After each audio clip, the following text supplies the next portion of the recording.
You'd better like this quickie. Argumentum ad Baculum literally means argument to the stick. In other words, you'd better believe what I say or else. It's basically a threat of force. Pascal's wager is a classic example. Going back to minimum wage, we see proponents claiming that businesses will make more in profits if they pay their workers more. But that raises a question. Why aren't they paying their workers that much already? Their response, of course, isn't to admit that they're wrong, but to say that that's why they need to be forced.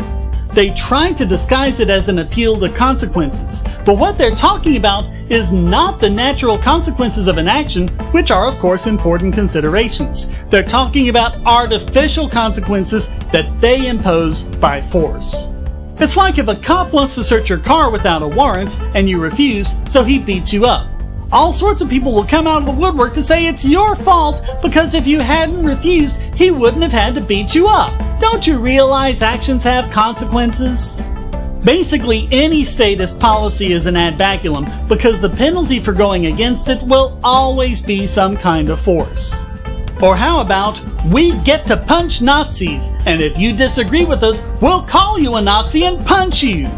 And yes, this goes back to the quickie a few weeks ago on John Wick morality. There is a non-fallacious version of this. Blowback happens when an interventionist foreign policy radicalizes a population, causing them to engage in attacks against people in the country that was attacking theirs.